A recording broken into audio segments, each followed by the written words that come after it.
Morning, Pete. Hello, good morning. Pete Jacobs, our first Ironman champion on our Q&A, so pretty excited. So Pete's in Australia. It's 6 a.m. Yeah. So complete opposite end of the day to us. So yeah, look, we're probably going to see the sunset. Yeah. Sunrise. Yeah, exactly.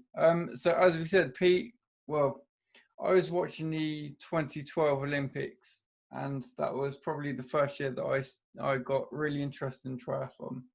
Obviously seeing the Brownie brothers first and third at the Olympics. Ironman sort of piqued my curiosity, and 2012 was obviously a big year for you, Pete. Yeah, definitely. Yeah. Talk us through it, man. It was pretty epic. Yeah, well, coming off second the year before, pretty much crossed the finish line and started thinking about what I needed to do to win and changed my mindset. So instead of sort of thinking, oh, well, you know, I believe one day I can win, I changed my mindset and really wanted the win the following year. So I went into 2011 just hoping for a podium, and that's what I got. But 2012 was very different, very much focused on the win. But I did my usual slow build up, my usual bit of an injury or something in the first quarter of the year or first third of the year. So build up, do a pretty rubbish Ironman. I did Lake Placid and finished about half an hour behind Andy Potts in second place. I was second. And then came back home, you know, in July sometime and pretty much just trained really well through August, September, and went to Hawaii in peak shape. And that's sort of my rough build up that I did every year. But I was really focused on the win. I'd done everything that I needed to do. So I was quite relaxed and I knew I was in great shape, and mindset was I was more controlled and calm. So I made the right decisions. So there's a lot of factors that go into it. And that was a big part of it. Just learning how to combine the thoughts from many different facets, you know, controlling ego, feeling confident though, being calm, making the right decisions. There's just so many different things that just I was able to get right. And it was pretty good. And I mean, what did it feel like to win? I mean, it's probably not something we're ever going to have to worry about experiencing. So what does it feel like? Christmas Day when you're like 10 years old, but like 1,000 times better. You know, you get the gift that you were hoping for from Santa, and you know, I've been thinking about it for quite a while, and so that's just pure joy. So the year before, when I got second, I had a really tough battle with Andy Rayler, and we sort of went back and forth in the last 10K of the race. And emotionally, when I crossed the line, I was in tears because of the pain. I'd had to really get in the zone to get through the pain in that last sort of 5K to stay ahead of him. And when I crossed the line, I was just so exhausted and emotional and happy as well, relieved that I was in tears. But when I won, it was just pure joy. You know, I'd had most of the marathon, or the second half of the marathon, where I was in the lead with a good 5-minute buffer. So by the last 10K, I was like pretty relaxed. And the last 5K, I could really start to soak it in. So I was really just so happy when I crossed the line. Yeah. That's amazing. Yeah. I mean, we would love to go to Kona. That's what we're training for, but to actually win it, like... Yeah, I don't think we've got to worry about that. And am I right in thinking that obviously it's been affected by coronavirus as everything has, but were you were on the comeback for Kona this year? Yeah, I was planning to race Ironman Cairns. But as well, you know, I would have been training differently, but I was training about a month ago, and I rolled my ankle really, really badly on a bush track. So, you know, I'm really not thinking, I'm not worried at all that it's not on, because I'm taking a break. And I had taken a bit of a break when Corona first sort of was announced. So I'm doing other things, a bit more strength work. And so I'm not really, and at the moment I haven't got the mindset, I'm not motivated, my ankle's still repairing a bit. I'm not training much. So I'm not planning on doing an Ironman later this year. And then I'm not planning, obviously, then to do Hawaii in February. No. I'll just take my time and see if, you know, it happens again next year. And if I feel good and can put some good days of training and months of training together, then maybe Cairns next year, and then Ironman Hawaii after that in October. You know, I don't want to wreck a good thing. Going over in February, absolutely. not the, you know, when you say horses for courses, October always worked for me. Yeah. So, you know, I don't want to mess that about and try and train really well through Christmas and that period and things. Definitely. So no pressure. So I'm just totally relaxed at the moment and not doing too much at all. Focusing on creating YouTubes. I just put out a new strength video this morning.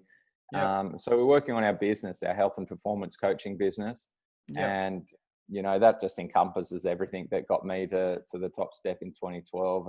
But I've learned a million more things since 2012. Like I had the mindset and I had a good routine and I had a few good ideas, but now I kind of know the knowledge to back up why that worked and how I could have done it better. And hopefully I would like to try and do it better in the future with the knowledge that I've now got. Yeah. And I mean, well, I know the effects of getting old. Lauren's a lot younger. I know I look young, but Lauren's the younger one of the two of us. And it certainly takes a lot longer to recover. So diet obviously plays a big part. I guess leads into one of your questions. So one of the questions that we got from our members is, what is your diet when you're training and racing? Meat, fish and eggs. Yeah, we should probably elaborate on that. So someone threw us a bit of a question saying, have you managed to put eggs and fish back in? And Pete was like, I always eat it. Well, I did go a little brief period without fish and eggs last year when everything, you know, because obviously I've got a problem with the oxalates and the lectins from plants, so I avoid them. But histamines were still an issue, so eggs can increase histamine response, and fish is usually a bit higher in histamine. So I just went pure meat for a while, and now I'm a bit healthier now, so I can handle a bit of histamine. So I'm having, you know, some other things like tinned fish and eggs and aged meats that are higher in histamine. But yeah, still, whenever I try and chuck in something else that isn't meat, fish, and eggs, I end up with a bit of a response, a negative response. So yeah, but I don't agree. Well, I mean, there are some factors that are going to get a little bit worse as you get older, but it's most of the inflammation is coming from things that are causing the inflammation, which are not age related. Yeah. They may be, you know, you may be having a worse response to things you did when you were younger because you're older, but that's probably more likely because your cells are now not as healthy as they were when they were younger because of things you've done to them over time. Yeah. And a big thing that may be is spoken to Peter Defty, Phil Maffetone, and Professor Ben Bickman in the last few weeks for our podcast, and all of them, and these are gurus of aerobic adaptation and fat metabolism, and Professor Bickman is a genius on insulin. The underlying reason is that we're aging quicker is because our insulin's too high too often. So basically that means if you eat less carbohydrates, you will have less insulin spikes and your body will be healthier in many, many facets. You'll have less inflammation, you'll lose weight, you won't carry excess water, you'll feel better, your organs will function better, you'll have a lower risk of chronic disease, and basically everything gets better. You can burn fat better. So for endurance sports, it's just like it's a no-brainer that you want to be a better fat burner and have less insulin spikes as an endurance athlete. Definitely. I mean, if that's an excuse to just eat more meat, I'm all for that. Yeah, oh, absolutely. It's what we evolved on. Good, healthy animal fats, lots of DHA in there, especially from fish, brains, and great minerals and vitamins from, you know, organ meats like liver and the bone broths and marrows, and, you know, eating nose to tail is what gave us our ability to evolve, and so it's what's giving us our ability to perform optimally now too. So we would never see Pete on the Game Changers. It sounds like. No, not at all. Not unless they did a flip, and as many vegans are now doing, they are flipping and they realize that they're not feeling as healthy as they did when they first started. Yeah. Well, see, I'm kind of one of those, because I went plant-based for 6 months just to see how it would feel. And when I wasn't training, it felt okay, it felt better. But then as soon as I started training again, it's tough, really, really tough. Yeah, there's no protein for protein synthesis. So you literally will not repair any of your cells. So short term, not a big problem, but long term, you know, as your organs are repairing, you know, day by day, and they take about a year to turn over, some of them, you know, and bone health, those proteins are always turning over and making new ones. And if you haven't got the amino acids to build the new proteins, to make your bones, to make your organs, to make your hair, your nails, you know, repair your skin, over time, you are basically just living with old cells because you haven't been able to have protein synthesis. The other thing is you end up eating mostly carbohydrates because that's what plants are. And carbohydrates are totally non-essential for humans, and yet fats and proteins are essential. There are essential fatty acids and there are essential amino acids, and you can't get them from plants.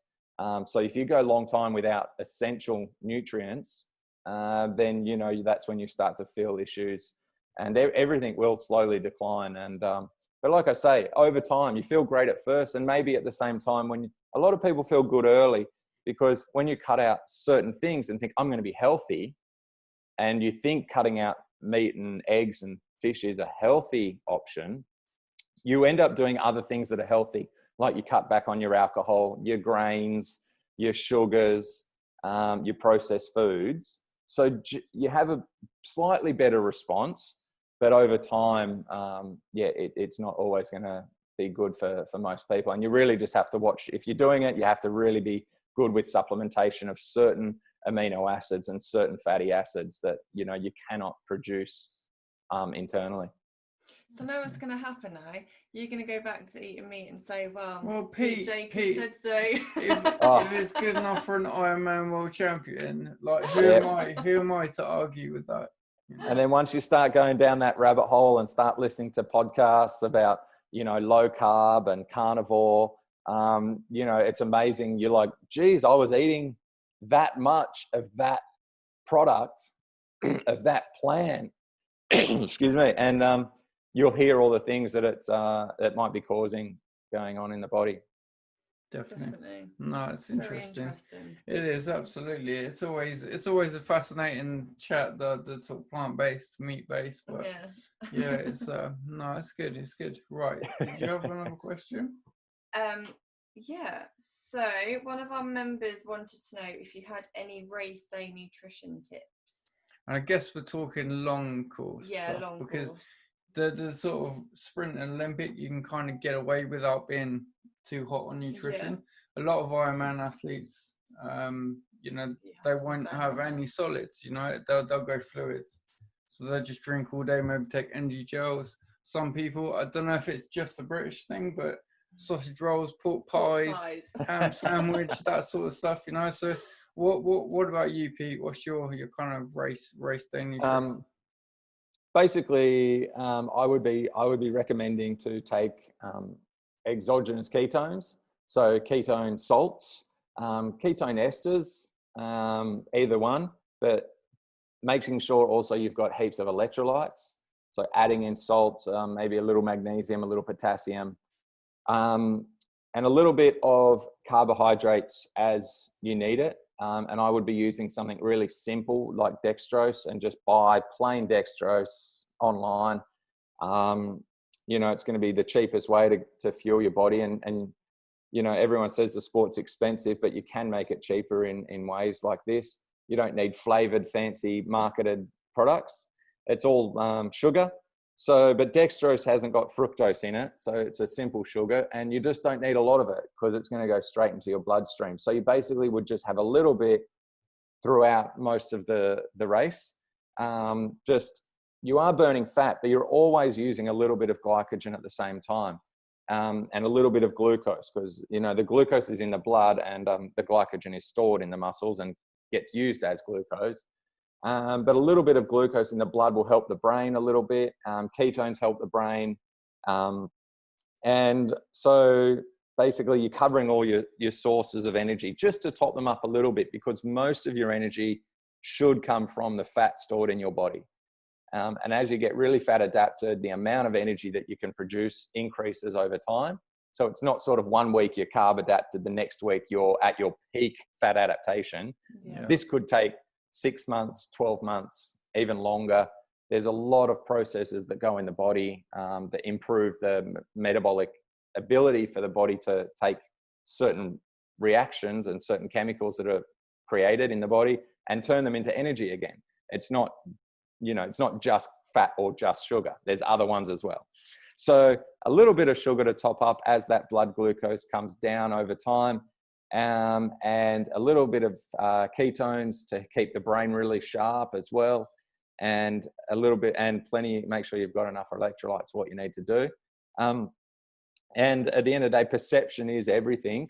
So, you know, towards the back end of the race, if you're starting to fatigue mentally, then caffeine can really help, because if your brain can send the signal to your body to activate the muscles, that is what is going to keep you going.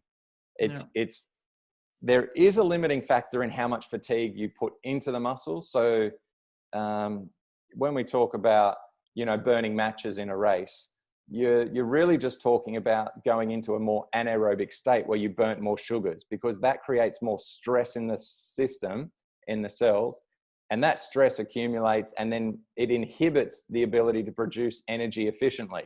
So over time, the more matches you burn, or more periods of glycogen burning, the more stress accumulates, that will fatigue your muscles. But other than that, mentally we fatigue as well. You know, we use up our hormones that keep us sharp, that keep us alert, you know, adrenaline and our pain tolerance and things like that are driven by hormones. So we can use a little bit of caffeine to help increase our perception and keep us sharp, and therefore trigger the muscles to do more of what we want. But in an Ironman, you want to go probably easy on the caffeine in a hot race, especially because it can contribute to dehydration, and save it for when you do really need it towards the back end of that marathon sort of thing.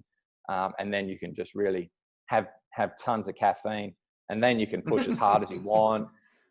Your muscles will be ready to push hard, and you can damage them as much as you want in that last 10 Ks. That's how you'd love to feel, and that's how I'd love to feel. Yeah.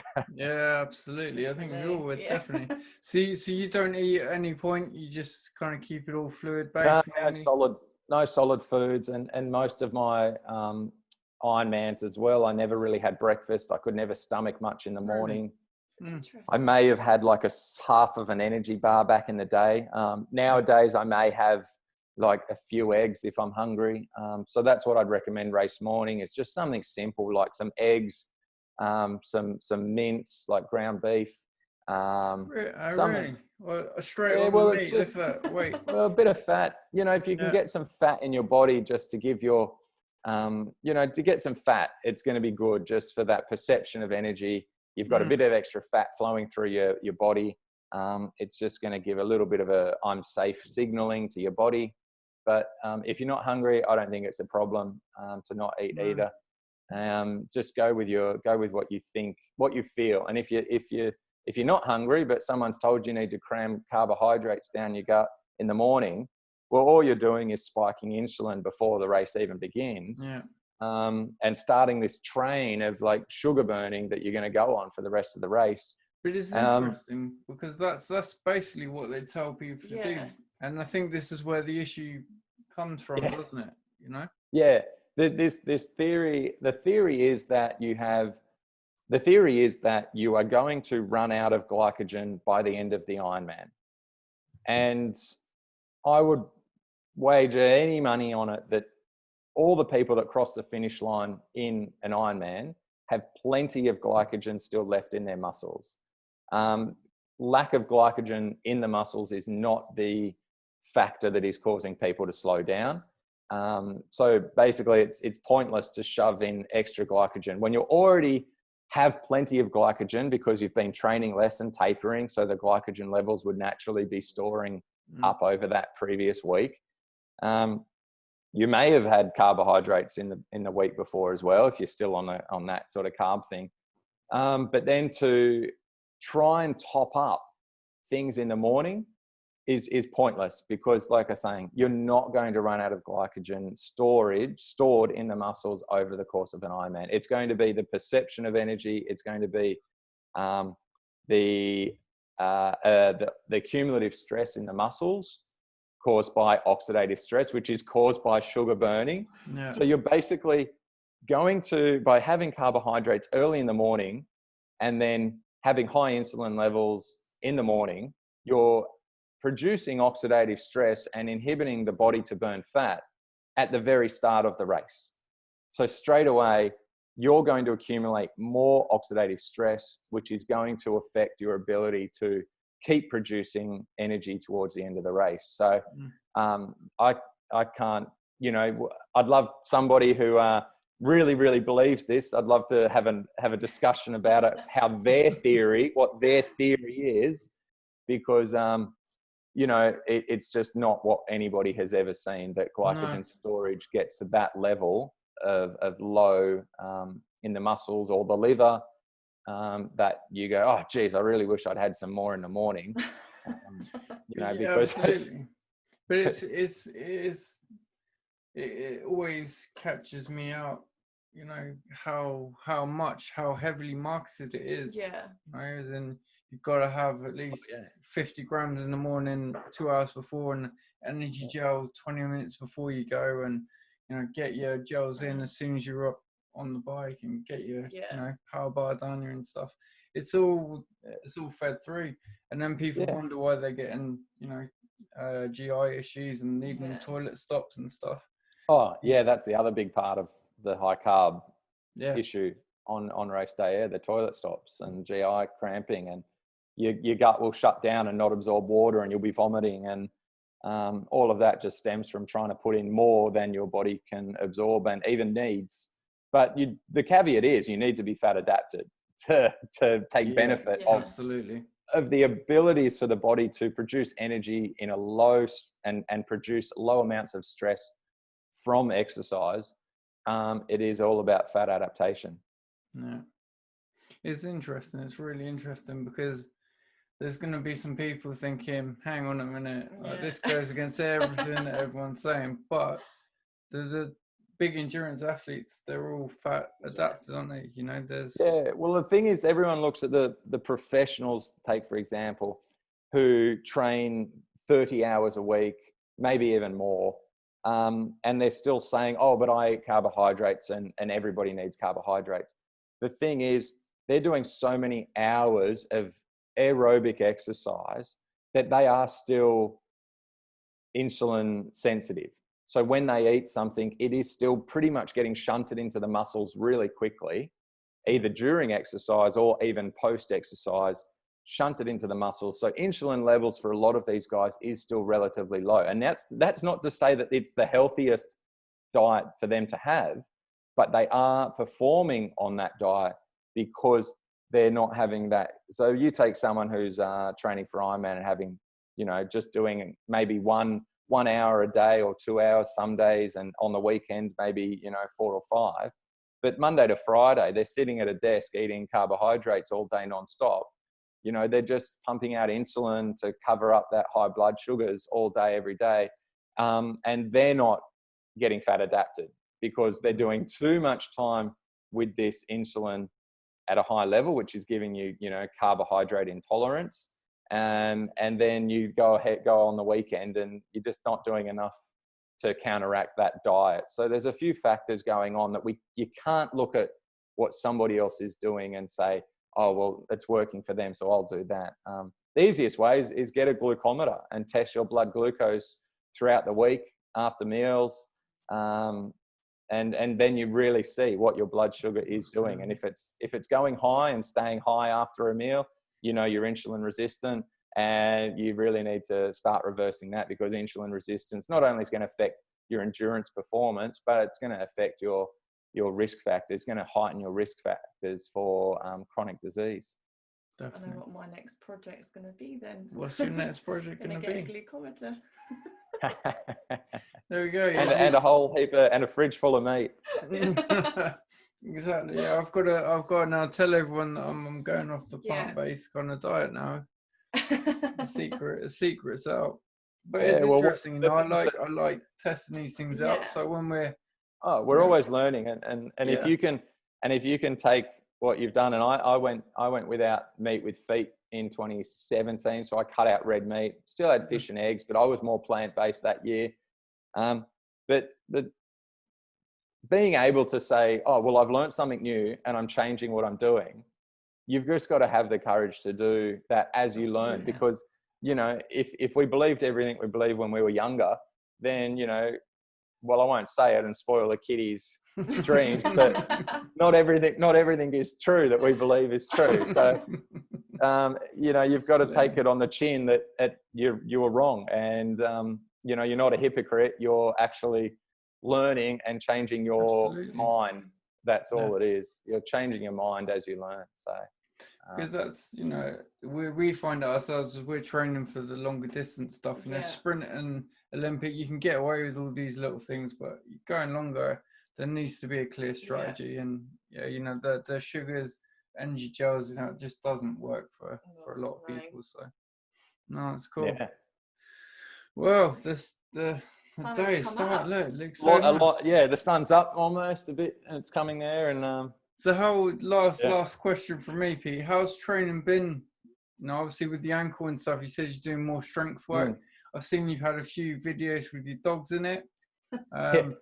You know, I kind of feel like maybe you're copying. You've seen a couple of our videos and seen our dogs and thought, no, that's a good idea. You know, if you saw a video, put you off.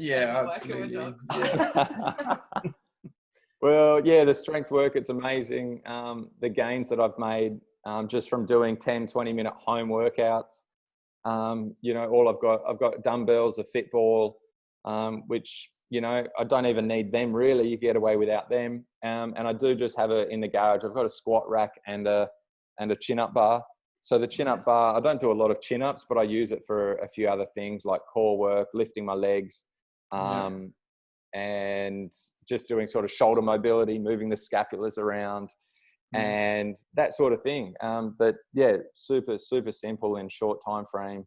And, you know, I'm able to do stuff that I couldn't do, you know, 3 months ago. And so that's pretty chuffed. I'm just motivated by that at the moment. And once I'm really strong, then I can get back into building the fitness and things like that. But at the moment, focusing on the business, focusing on just getting strong, and producing more content. No, that's good. Well, we'll keep an eye out. We'll keep sharing your stuff. Sure. One went out this morning, so we'll have a look. Send that one out. And add it to the program of your members, so they all click on it. Absolutely, we'll put some links out for sure. Pete, it's been great to talk to you. Thank you very much for your time. Go and enjoy the rest of your day. It looks amazing out there. Will do. Take the dogs for a run now. We're going off for a sleep now. It's night time. Take care, Pete. Good to talk to you, man. Thank you. Bye.